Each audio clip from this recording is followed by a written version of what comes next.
Is your child being bullied in cyberspace? It's happening with alarming frequency, and here to tell us how to find out about it and what to do about it is Yahoo editor Heather Cabot. Good to have you back on the show. Thank you. Thanks for having me. You would think that most of us would have heard of cyberbullying by now in this age of the internet, but exactly what is it?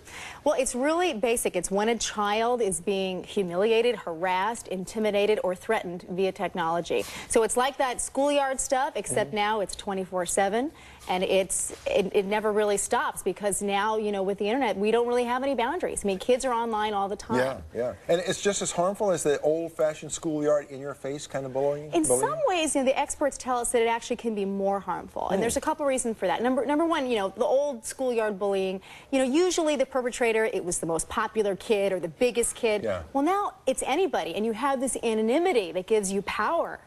Also, you know, when they're on the internet, people feel somewhat emboldened to say things that maybe they wouldn't say in person. Right, so it can get nastier. And there's also this sense that it's 24/7. Like in the old days, you know, you might get bullied at school, but then you could go home and you'd have a respite, you'd have a safe haven, you'd have a break from it. Right. Now, kids are online 24 hours a day, 7 days a week.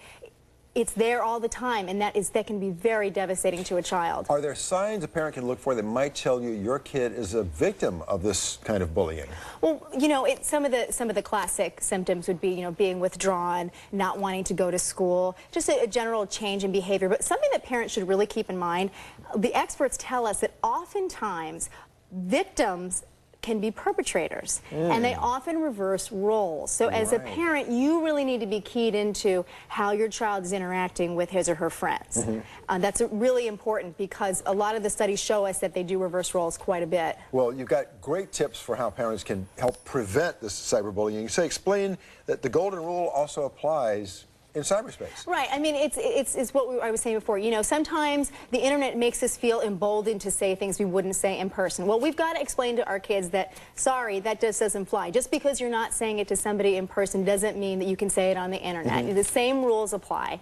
You know, also the fact that, you know, the internet's very immediate. And we're not just talking about the internet, I should say. We're talking about texting. Texting, right. You know, and we're talking about not just emailing or instant messaging. We're talking about people posting things on blogs, posting video, embarrassing video of other kids. Right. This can happen really fast. I mean, you know, technology gives us the ability to do things like that. And we've got to tell our kids, you know, you need to pause, especially when you're angry. You need to get in control of your emotions before you do something, because hopefully if you do that, it'll stop some of the stuff from escalating. So how do we convey to our kids the importance of privacy of passwords and things like that? Well, one of the things that parents can do to prevent this kind of stuff is to make sure that you explain to your child that your password is private. You shouldn't be sharing it with your friends. You shouldn't be sharing your buddy list with your friends, and you should not be posting any kind of personal information in a public forum, because a bully can use that against you. I mean, not only is it dangerous from a sort of a predator point of view, but just in general, kids shouldn't be putting personally identifiable information about themselves up, because the bully can just turn it on them. You touched on something earlier I'd like to hear a little bit more about, and that is explaining why you should not respond when you're angry. Respond to something that's been said to you or about you while you're angry. Why is that? Well, because, I mean, just even as adults, you know, you're not thinking. And sometimes, you know, frankly, I mean, the internet is forever. So if you send out a nasty email to someone, if you put a post on a blog about someone that's really unkind, it's there. And, you know, even if it's deleted, it's always going to live on a server somewhere. Yeah. And the other aspect of it is for the victim. It could be potentially in front of an audience of millions. If we're talking about a blog, for example, where I post some embarrassing video of you, you know, it's not just a couple of people that may see that. It may be hundreds of thousands of people, and that's actually one of the things that schools look for. Sure. When they see servers showing up that kids are going to a particular site, they know that perhaps someone has done something mean and posted some embarrassing or, you know, humiliating thing about another kid at school. That's how they track it. We know how terrible bullying can make a child feel. Is it reasonable to expect a child to go to a parent or a trusted adult and talk about what's happening to them? Well, we would hope they would, but I think in this conversation it's really important for parents to impress upon kids that that is something that they should do.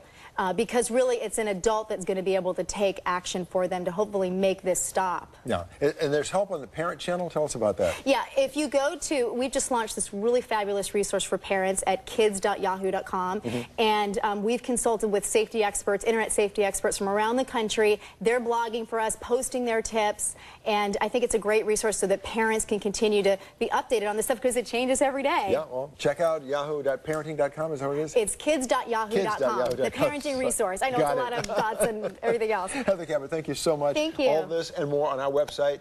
Have a good day. We'll see you tomorrow. Take care. On The View from the Bay.